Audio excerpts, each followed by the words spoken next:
So let's go to John Scott now, right on time. And as I mentioned earlier, for those that don't know, John, bear with me here. 286 games, Minnesota, Chicago, the Rangers, the Sabres, the Sharks, Coyotes, and Montreal Canadiens, and an all-star, of course. Please tell me you're old enough to remember Ron Duguay. I know Ronnie personally. He's a great guy. He's the only guy who, when you walk into a room, all the women just like, oh, who's that guy? And I'm not even the older ladies. Everyone. He's got the teeth, the tan, the hair. He looks like that Moose guy, but better looking. There you go. It's the hair, right? The women love the hair, but he's better looking than, yeah, for sure. Yeah, John. Thank you for that. And Duguay will be on next week. And we got to educate these kids now, man. That's part of what I feel like I'm doing every day here. John, your Leafs take on the Drop on the Gloves podcast got a lot of reaction, by the way. And kudos. Are you loving doing that podcast where you can just let it rock with real analysis? You must be. It's fun. I think it's a good time. I don't hold back. I think a lot of guys who do podcasts are worried about offending people, but I don't honestly care. So it's a lot of fun. Yeah, but you're not saying anything too rank, right? Like you're just being yourself. And I just love that you were doing home renos. Remember last spring, or was it in the summer, and you stopped and your buddy put the camera on you, and it's like, you just got to say this, John. Like this is fun stuff we're doing every day. It is fun, and there's a lot to talk about, which is cool, especially this year. And gosh, especially up there in Canada, it seems like every day something's going on. So it's great. I enjoy it. I really, really enjoy it. Can I just ask, last we talked, I think, were you in Traverse City, Michigan? Is that where you're at? That's where you're at right now? That's where I'm at now. Still in Traverse City. We just moved during this whole COVID mess. We're on a little house on a big chunk of land. So ever evolving life I have. I got 6 kids. I don't know last time we talked how many I had, but yeah, I got 6 now, and life's good. Yeah, good for you. And strong Wi-Fi there, so kudos on that too, or a good cell connection. Anyways, yeah, you're coming through great. You were in the bathroom with your robe on the last time you were with us, if you remember. It was awesome. But John, I want to have a hockey debate with you here on the Leafs. You've said that the Scotia North Division might be a little bit of a mirage, and the Leafs nobody's challenging them, which Alan May last hour agreed with you on, by the way. But is there any chance that you could play run and gun to win a Stanley Cup? Is there, like, it's kind of 80s Oilers. Is that possible still or no? I think it's possible. If there's a year to do it, it's this year, because the teams that they're going to meet in the playoffs, the Bruins, the Knights, the Blues, whoever that may be, they haven't played them all year. So maybe they can catch them off guard. They won't be able to adjust, and they can just bang out a couple quick wins, and then that's a series. But I don't know. I've always been of the ilk. Defense wins championships. You win a cup with strong down the middle, good defensemen. And I don't think the defense on Toronto is that too hot. I think their goaltending is shaky at times. And like I said on my podcast, I don't think they're getting tested. I think they're just skating through this season. I don't think they've had to face a really strong defensive team. I don't think they will. Who in the Canadian division is scary defensively? Nobody. So I don't know. I like the Bruins this year. I like the Blues. I like the Vegas Golden Knights. I like those teams that have faced adversity and do have a decent defensive structure around them. Well, you're an Edmonton product. Do you consider Edmonton your hometown? No. What do you consider your hometown? St. Catharines, Ontario. Okay, I moved there when I was 5, so I was raised in St. Catharines. Okay, so my point is, how much blowback did you get from Leafs fans? Because you know how defensive they are. What was the reaction to your comment on your show about that? I hate the Leafs, which is I don't care what the Leafs fans think of me. I've always hated the Leafs ever since I was a kid. So they don't like me and I don't like them. I'm proud of the Leafs. You know, they're going to make the Final Four finally in their illustrious career. They have a chance to, you know, make the Stanley Cup Finals. Good for them. But if it's a regular season and they're in their same division, they're not getting out of the first round. So it's just a reality of the situation. They kind of hit this COVID season. They have a chance to make a good playoff run. Good for them. I don't care what the Leafs Nation thinks. They can take a hike. Good for you, because I'm like that with the Flames. And it feels kind of dirty to say that, but it's true. So you just say it. But I got a Leaf disciple here. Actually, I'm surrounded by them. What's your take on? You must have questions for John Scott on this. Well, I mean, I'm really curious to see what it would be like when they play the other divisions, because that's our poll question today, right? Is what's the strongest division? But we never will really know if you're not playing those interdivision games. What's that like for the players? Like, how do you prepare for playoffs when you've never seen these teams during the season?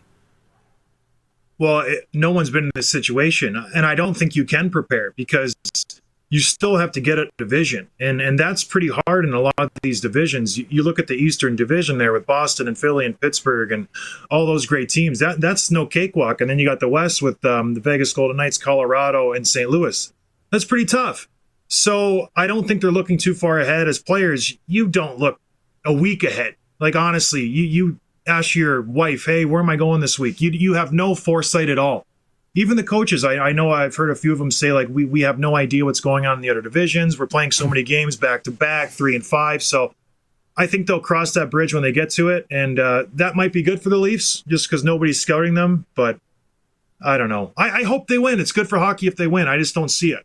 No, I know. Well, and the thing is, as you know how the players think, because you were one, and the coaches, we can only beat who's on the schedule. Like, they have the number 1 record in the NHL, and you're saying they're not being challenged. I get that. And they're not going to be able to dial it up in the playoffs. I get what you're saying there. You can't just flip a switch. Nobody can. Do you think when you need to? Like, you need to have your pedal to the metal all year, especially in a 56-game season. I think you can flip the switch and you can amp up the intensity. But if you've been playing 56 games at a certain level and a certain ease of play, I think it's a little harder to flip that switch to finally go from, I have all this room. If I'm Austin Matthews, I have so much time and space every single game. And then all of a sudden I got Patrice Bergeron in my pocket every single game. That's a little different than how I've been playing for the last 4 months. So it's going to be a lot harder for Toronto. I don't see them getting past that because all these other teams, they are good offensive teams as well. And they've been working on their defense and their positioning and their just everything for 56 games. And Toronto is literally coasting through the regular season. They have no challenges in this division. I thought Vancouver was going to be good. I thought Edmonton was going to give them a tough time. Winnipeg is slowly starting to get their game together, but there's nobody who scares them in that division. We actually, or I thought it would be the Oilers, like this set, and they haven't even scored a goal on the Leafs, right? So you know what? This is what I'm saying. The Leafs better win a Stanley Cup because they're proving that they're so great. So on coaches, players, let's see. I got a question for you, John. Like, Dave Tippett's a friend of mine. That's why I'm quasi-Oiler fan, the whole Tippett family. And I remember watching you skate at the Ice Den with the Coyotes on a practice day. That was the year that you were an All-Star, now that I think about it. Yes. And, yeah. So of all the cities you played, Minneapolis, St. Paul, Chicago, New York, Buffalo, San Jose, Arizona, and Montreal again, what was your favorite city? I'm sure you get it all the time, but to live in, be a part of the team, what was your favorite city? Gosh, I hit Chicago right at the sweet spot when they had just won the Cup, and all the other teams were garbage. The Bears were non-existent, the Cubs stunk, and the Bulls were like terrible. So we could literally go anywhere. People were like jumping over tables to buy our dinner.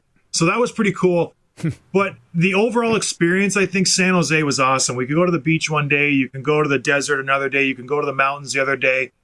And I had never been that far out west. And it was nice. It was nice to get up in the morning in January and throw on a pair of shorts and then go swimming in February outside in your pool. So it was really, really great. And then Arizona was the same thing. But I lived like in an old folks home, kind of one of those snowbirds communities. Yeah. So I didn't get the sexy Arizona vibe that everybody else gets. I hung out with Merv at the hot tub every day, so I didn't get the same experience as everybody else does in Arizona. But here goes your hair. No, I know, and it's and the amazing thing is it's only 11 games.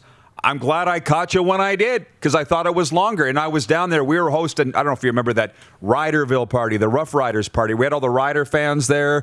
You were playing. Max Domi was paying attention because he talked about it. But I remember going to Scottsdale for the first time, and I'm going, where's the action? Like, it's so quiet. There's was nothing going on. Well, you can find some action down there. Like I'm sure Maxie found some action, and those young kids, they had fun. There's Arizona State there. trust me, they find their fun. Trust me, I know, but I had to leave Scottsdale to find it. I said to the driver, I had a driver, John. It was the owner's driver of the Coyotes. And I said, where's the action? Of course you did. Of course you did. You've heard this story, right? Yeah. And I said to the driver, where's some action around here? And the driver turned to me and he goes, whatever you need, what you looking for? I'm like, I'm not looking for anything sick or crazy. I just want to stop there. But he took me to a place called the Blue Martini, John, and it was a good spot. Tempe is like an hour away. Like you had, for where I was, you had to drive to find a little. And I was just saying to them, just a little, just something a little with a heartbeat. No. I'm glad that you never found that spot. You would have looked ridiculous in that. No. You go to a nice casual bar, Rod. Like, let's stay in your lane here. Come on. At that point in my life, I wasn't looking for something casual. Yeah. So, anyways. Oh, boy. Yeah. Lastly, who is the toughest division in the NHL? Our poll, the voters are saying Scotia North Division, second place, Mass Mutual East Division. What are you voting for? You got a bunch of homers voting for the North Division, obviously. It's the Eastern Mass Mutual. I think top to bottom, that's the toughest division. I think that the division with the best teams is that Western Division. I don't know the names they gave them, but with Colorado, Vegas, and St. Louis, I think those are the best teams. But the best overall is that Eastern Division. I like all those teams, except for my poor Sabres. Oh, my gosh. They just can't catch a break. I know. And again, I keep referring to Alan May, but last hour he said the softest team in the NHL, the Buffalo Sabres. Unbelievable. Well, now that I have you, last one, because I don't know when we're going to talk again. If you were to go into the Hockey Hall of Fame, what hat would you be wearing, John? That's always a fun question. I would think it's a Sabres hat, but maybe I'm wrong. What would it be? Oh my! I'd probably honestly pick Minnesota. That was my first team. I feel like they gave me the break to jump into the league, and I don't know, Minnesota, and then maybe second would be the Sabres. Those two.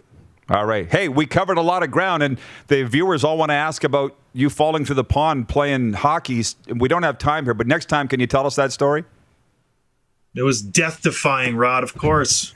Okay. Glad that you made it. You're still with us, man. There's a reason for it. John Scott, thanks. Keep it up. See you guys.